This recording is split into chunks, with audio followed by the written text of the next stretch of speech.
Alléluia. Gloire à Dieu. Peuple de Dieu, ce matin, nous voulons vous saluer au nom de notre Seigneur Jésus-Christ. Nous voulons saluer toutes les familles ce matin qui sont connectées, la famille du Chandelier, ainsi que tous nos frères et sœurs du monde entier qui sont également connectés et qui nous suivent depuis un certain moment et qui sont toujours avec nous. Que la grâce du Seigneur soit avec tous.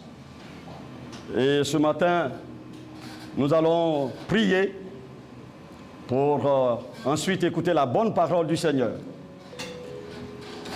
Seigneur notre Père et notre Dieu, nous voulons ce matin te dire merci de ce que tu nous as permis d'être en ta présence une fois de plus. Toute cette semaine, tu as gardé toutes les familles. Tu as fait du bien à chacun. Tu as fait du bien à nos amis, à nos frères et sœurs, dans le monde entier. Et ton désir, c'est que nous soyons en ta présence. Nous sommes là, Seigneur, après ce moment de louange et d'adoration. Nous voulons passer à l'écoute de ta parole. Et nous prions, Seigneur, que tu bénisses cette parole dans nos cœurs. Au nom de Jésus. Amen. Alléluia. Voilà, nous allons prendre la Bible, nous allons aller dans l'Ancien Testament, dans Zacharie, au chapitre 4, le verset 1 au verset 10. Zacharie, chapitre 4, verset 1 à 10. Un texte bien connu, nous avons l'habitude de le lire, et même pour certains de le prêcher. Nous allons faire la lecture de la parole du Seigneur. Il est dit, l'ange qui parlait avec moi revint, et il me réveilla comme un homme que l'on réveille de son sommeil. Il me dit, que vois-tu? Je répondis, je regarde. Et voici, il y a un chandelier tout d'or, surmonté d'un vase et portant 7 lampes, avec 7 conduits pour les lampes qui sont au sommet du chandelier. Et il y a près de lui 2 oliviers, l'un à la droite du vase et l'autre à sa gauche. Et prenant la parole, j'ai dit à l'ange qui parlait avec moi, que signifient ces choses, mon Seigneur? L'ange qui parlait avec moi me répondit, ne sais-tu pas ce que signifient ces choses? J'ai dit non, mon Seigneur. Alors il reprit et me dit, c'est ici la parole que l'Éternel adresse à Zorobabel. Ce n'est ni par la puissance, ni par la force, mais c'est par mon esprit, dit l'Éternel des armées. Qui es-tu, grande montagne, devant Zorobabel? Tu seras aplani. Et il posera la pierre principale au milieu des acclamations, grâce, grâce pour elle. La parole de l'Éternel me fut adressée en ces mots. Les mains de Zorobabel ont fondé cette maison, et ses mains l'achèveront. Et tu sauras que l'Éternel des armées m'a envoyé vers vous. Car ceux qui méprisaient les jours des faibles commencements se réjouiront en voyant le niveau dans la main de Zorobabel. Ces 7 sont les yeux de l'Éternel qui parcourent toute la terre. Amen. Voilà, chers frères et sœurs, et chers familles, après la lecture de ce texte, le thème que nous retenons pour notre méditation ce matin, en ce culte, est le suivant. La grande montagne sera aplanie.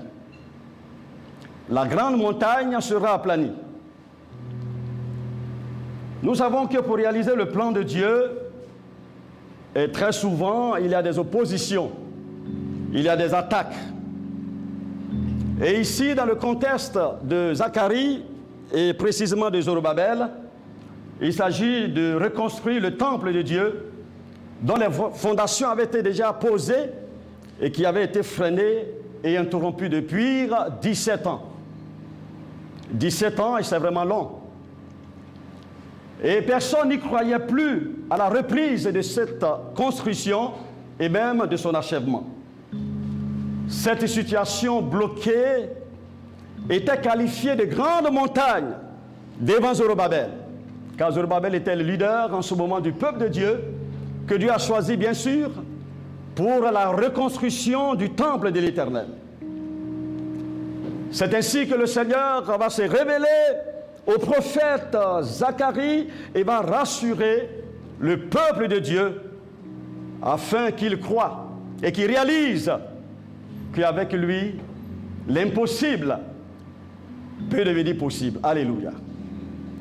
Humainement parlant, il y a des situations impossibles, mais par la puissance du Saint-Esprit, ces situations impossibles, humainement parlant, deviennent possibles.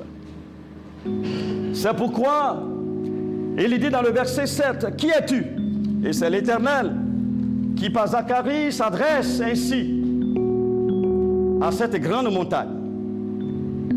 « Qui es-tu, grande montagne devant Zorobabel? Tu seras aplani.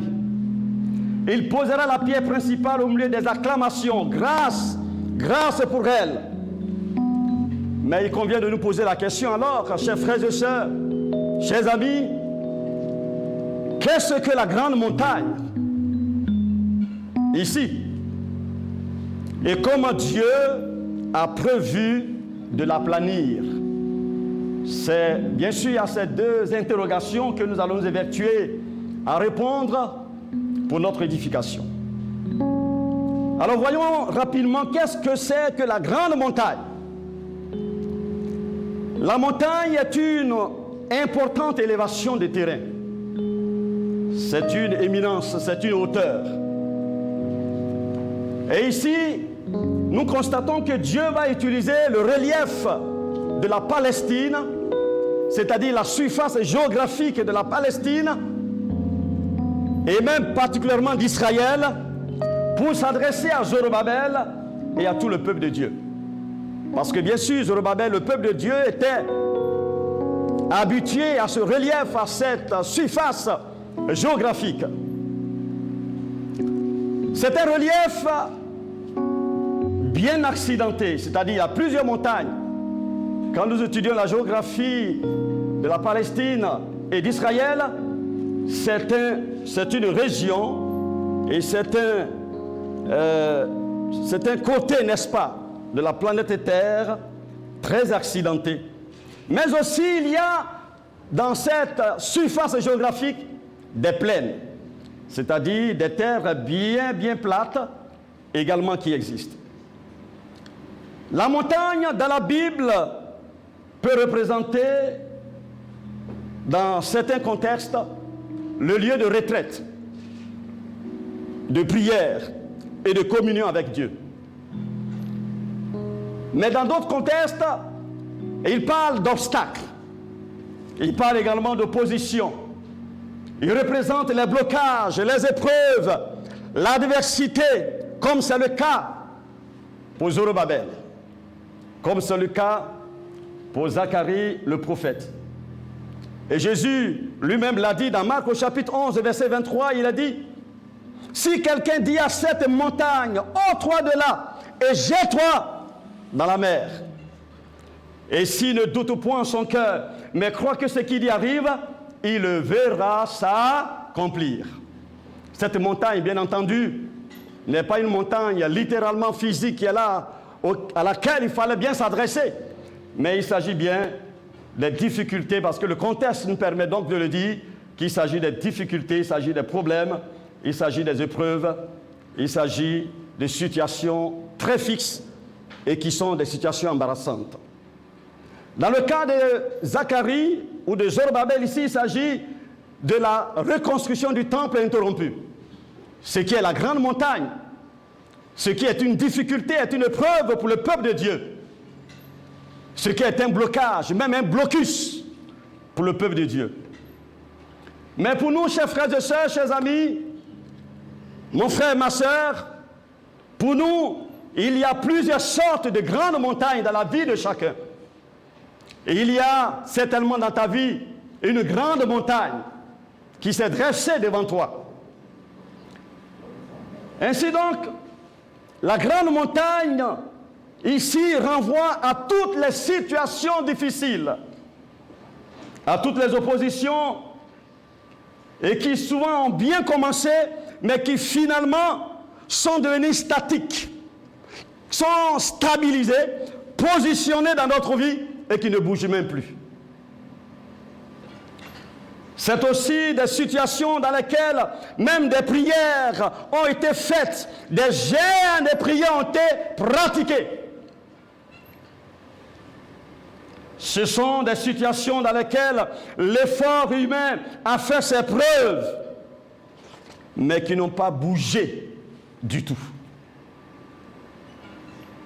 Ça peut être la maladie, et même une maladie incurable, humainement parlant.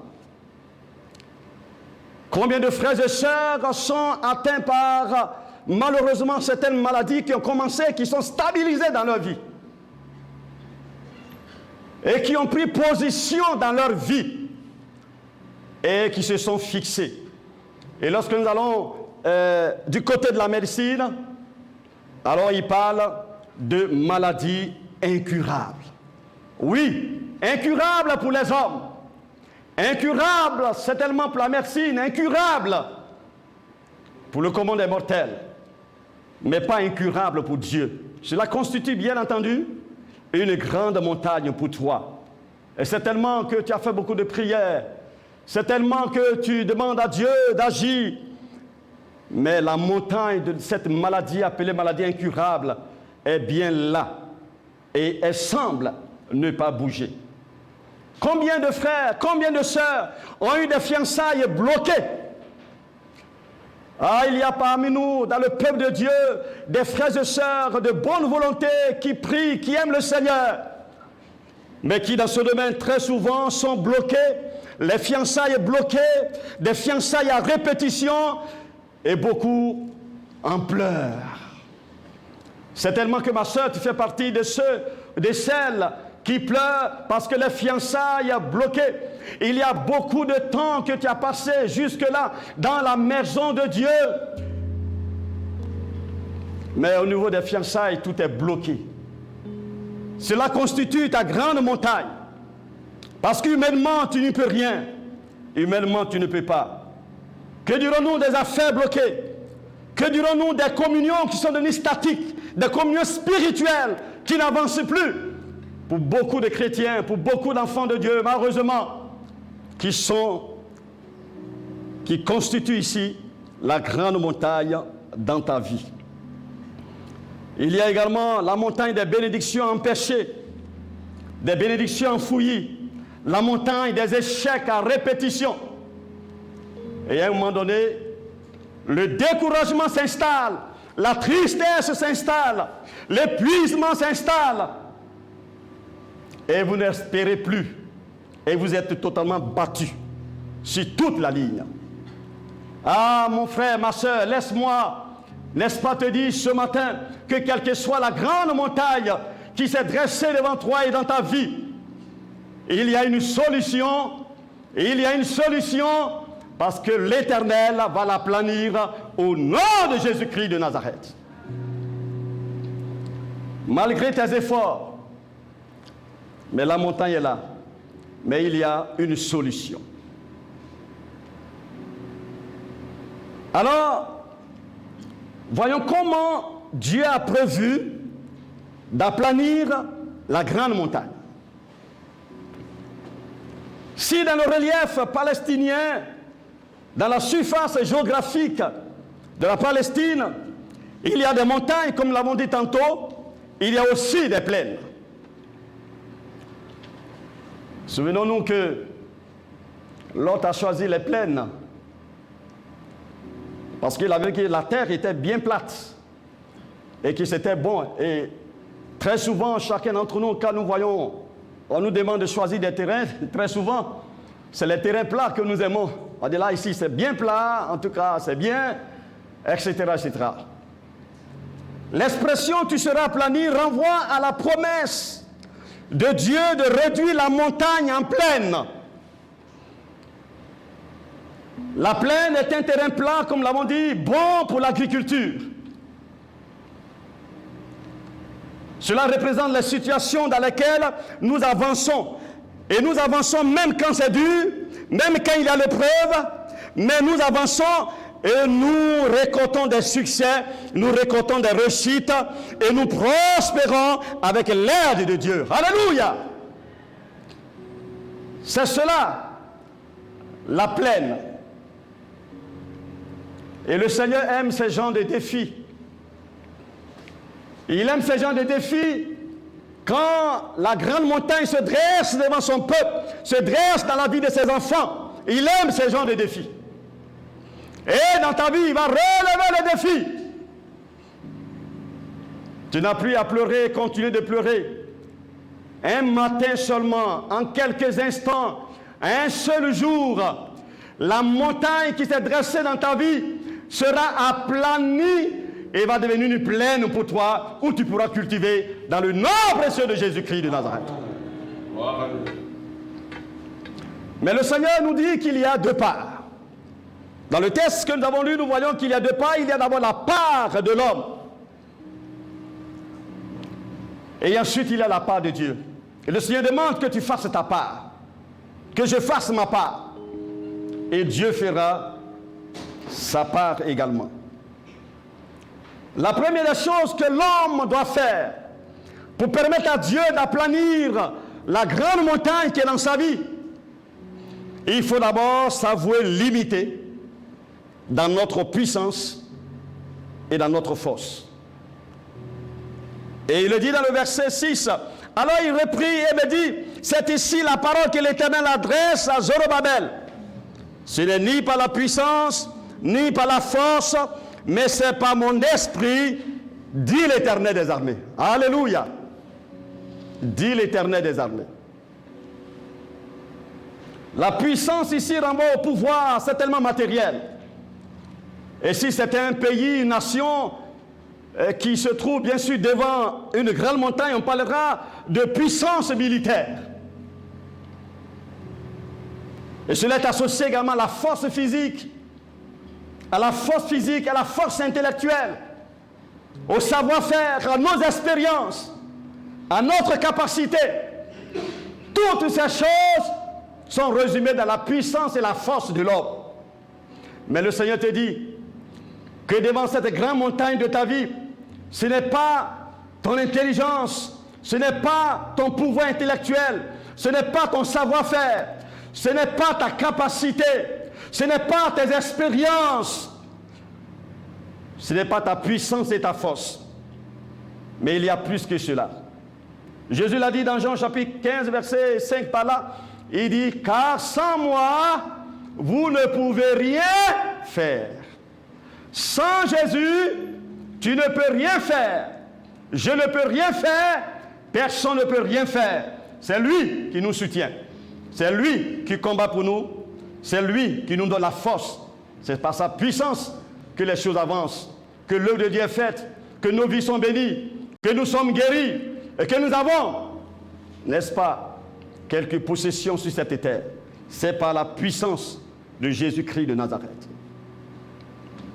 Il faut que tu le réalises ce matin.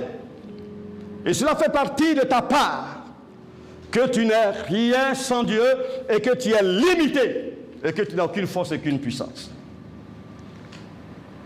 La deuxième chose qui est la part de l'homme, il faut que l'on se remette à Dieu par la foi et compter sur sa toute puissance. Compter sur sa toute puissance. Et nous voyons que Zacharie 4, verset 6, ce n'est pas par la puissance ni par la force, mais c'est par mon esprit, dit le Seigneur, l'Éternel.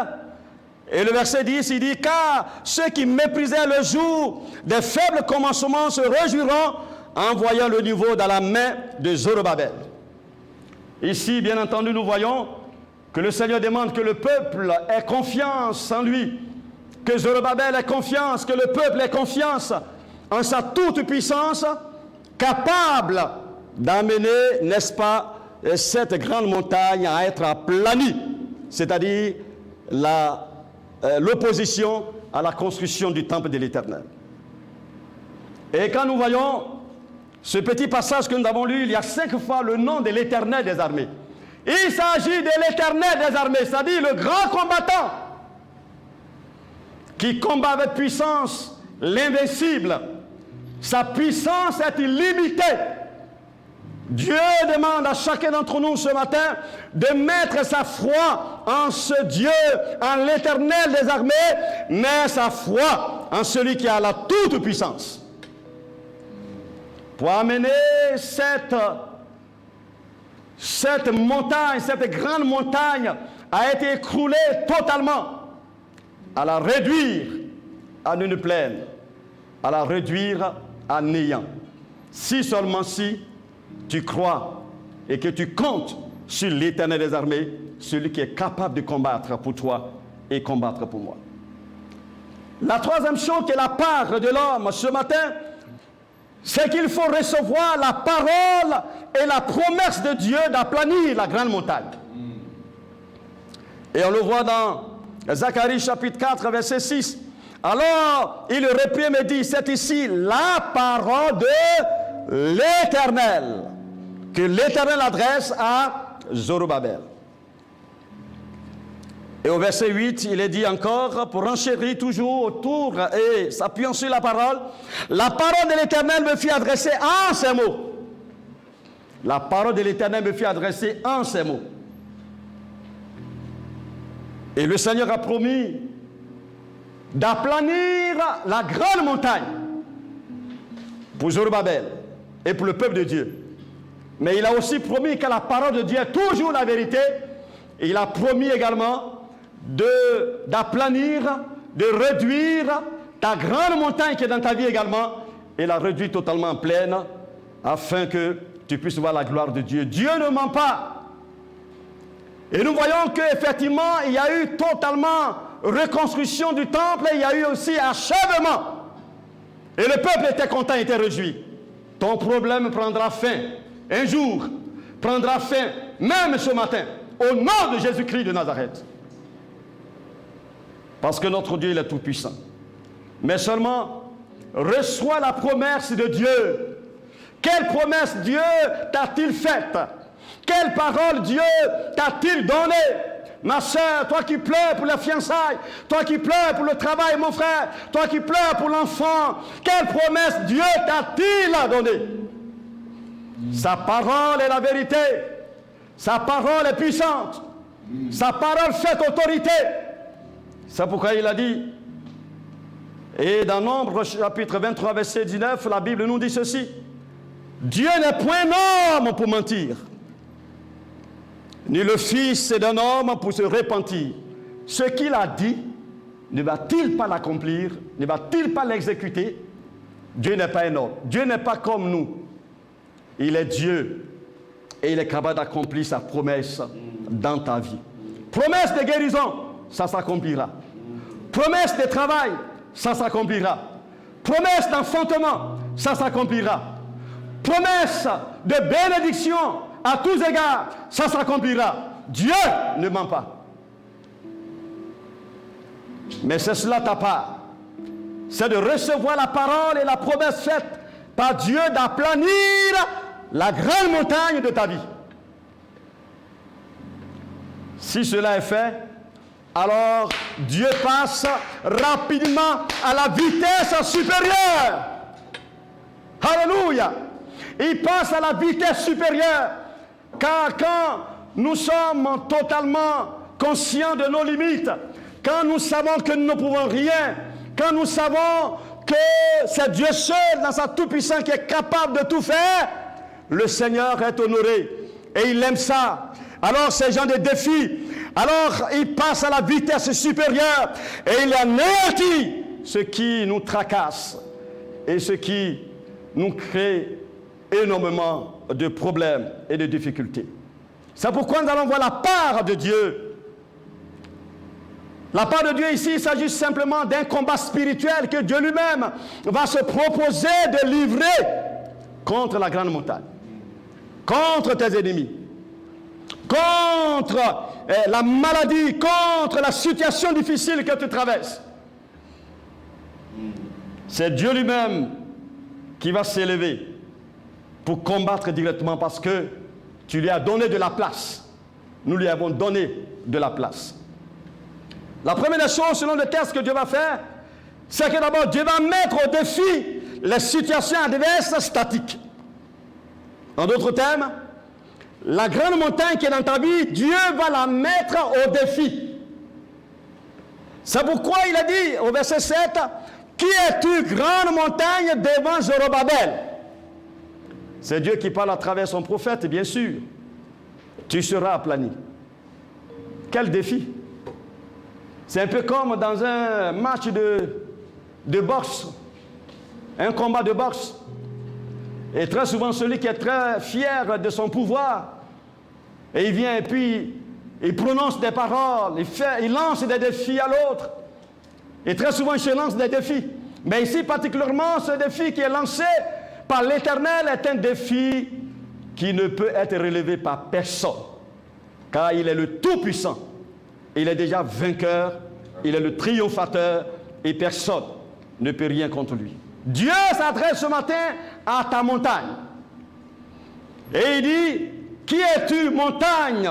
Qui es-tu, problème, difficulté, qui amène ma fille et mon fils à pleurer tant? Il m'a laissé toute la place.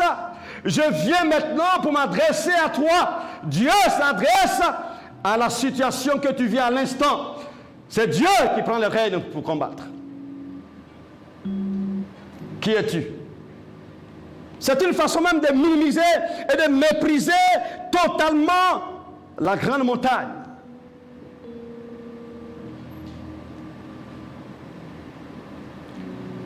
Et Jésus l'a fait également dans Luc chapitre 8, verset 24.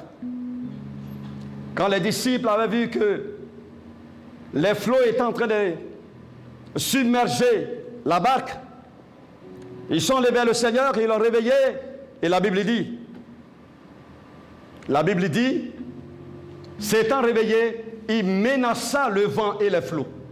Le Seigneur menace aussi. Il menace l'opposition. Il menace la grande montagne. Et il va la menacer dans ta vie. Et par la grâce de Dieu, souvent, quand nous faisons des temps de prière, de délivrance, très souvent, nous prions avec notre force. Bien sûr, avec la force du Saint-Esprit. Mais souvent, à un moment donné, il faut laisser la place au Seigneur lui-même pour combattre directement. Et nous avons dû constater que chaque fois que nous avons laissé la place au Seigneur, disant, Seigneur, nous sommes fatigués de chasser ces démons, on n'a plus de force. Nous sommes fatigués devant cette situation. Le Seigneur, de façon miraculeuse, descend lui-même pour prendre la place et il libère la personne de ces démons, de ces puissants des ténèbres. C'est une illustration pour montrer que notre Dieu défie lui-même les situations adverses, statiques, stabilisées, qui ne bougent pas, qui semblent ne pas bouger. Il s'adresse à cela et il leur lance le défi. La deuxième des choses que notre Dieu va faire, il va envoyer la puissance du Saint-Esprit pour rencontrer la grande montagne. Parce que s'il dit, ce n'est ni par la puissance, ni par la force, mais c'est par mon esprit, dit l'Éternel des armées. Ça veut dire que vous, mes enfants, n'allez pas combattre avec votre force, votre puissance, votre pouvoir à vous. Mais c'est le pouvoir de mon esprit que je vais envoyer contre la grande montagne. Donc Dieu va envoyer la puissance du Saint-Esprit pour croiser votre grande montagne. Et on verra dans ce combat qui remportera la victoire. Notre Seigneur est celui qui est toujours vainqueur et triomphateur. Paul et Silas l'ont expérimenté. Quand ils étaient dans la prison, à cause de l'Évangile, la Bible dit qu'ils chantaient, ils priaient, ils chantaient la louange du Seigneur. Alors tout à coup, la prison a commencé à trembler. Et les fondements de la prison ont été totalement ébranlés. Les portes se sont ouvertes. Parce que le Saint-Esprit était descendu là. Notre Dieu a relevé le défi. Il a envoyé le Saint-Esprit contre la grande montagne, contre l'opposition, en ce moment précis. La troisième chose que Dieu va faire, c'est qu'il va promettre la victoire à la fin du combat. Il a promis ici la victoire à la fin du combat, et voilà que la victoire a été remportée effectivement par Zorobabel, le peuple de l'Éternel. Ce qu'il ne croyait pas possible est devenu possible. Ce que tu ne crois pas possible, Dieu te promet la victoire. Frères et sœurs, ce ne sont pas de simples paroles. Tous les chants que les frères ont chantés allaient dans le même sens, comme si Dieu veut dire quelque chose à chacun d'entre nous. Nous qui avons certainement des montagnes dressées dans notre vie. Oh, Dieu promet la victoire et la victoire finale. Arrête de pleurer. Arrête de te lamenter. Arrête de t'inquiéter, de regarder ça et là, de dire qui va m'aider, qui va pourvoir mes besoins, qui va relever mes affaires, qui va apporter la solution à mon problème. Un problème qui dure longtemps, ça fait 10 ans, ça fait 17 ans, ça fait 20 ans. Mais Dieu est capable. Il te promet ce matin la victoire finale dans le combat, car c'est lui-même qui a pris les rênes de ce combat. Les mains de Zorobabel ont fondé cette maison et ses mains l'achèveront. Et tout sera que l'Éternel désarmé m'a envoyé vers vous. Tu sauras que la parole de Dieu est la vérité. C'est pourquoi que chacun ce matin réalise en réalité qu'il ne peut rien sans Dieu. Que devant sa situation, il ne peut rien sans Dieu. Vous voyez, Dieu promet la victoire dans tous les combats, et par chaque fois que Dieu a été avec son peuple dans les combats, il y a eu toujours victoire. Il y a l'exemple de David contre Goliath. C'est soldé par la victoire. De Josué avec le peuple contre Jéricho, et c'était la victoire. Avec Jésus, il y a toujours la victoire. Quand il a vaincu à la croix, il est enseveli, il est sorti le troisième jour du tombeau. Frères et sœurs, nous allons conclure pour dire ceci. Qu'il y a très souvent de grandes montagnes qui se dressent devant nous et dans nos vies. Qui sont au-dessus de nos forces. Cependant, Dieu voudrait que nous réalisions nos limites. Et que nous ayons foi en sa toute-puissance. Et que nous abandonnons tout entre ses mains, lui le Dieu tout-puissant. Parce que lui-même combattra, et combattra jusqu'à la victoire finale. Que le Seigneur nous bénisse. Pour sa parole, prions ensemble, s'il vous plaît. Alléluia. Béni sois-tu, Seigneur. Merci pour ta grâce. Merci pour ta bonne parole, notre Dieu, que tu viens de nous donner, Seigneur. Nous disons que tu peux aplanir et tu aplaniras la grande montagne dans nos vies. Et chacun a sa montagne, Seigneur. C'est pourquoi nous te prions que ces paroles fassent du bien à ton peuple, fassent du bien aux frères, aux sœurs, aux uns et aux autres, Seigneur. Merci d'accomplir ta parole. Merci d'accomplir ta parole dans la vie de ma sœur, dans la vie de mon frère qui pleure, dans la vie de mon frère qui est totalement, oh Dieu, ah Seigneur, perplexe devant la situation. Tu agis, tu m'en fais ta grâce.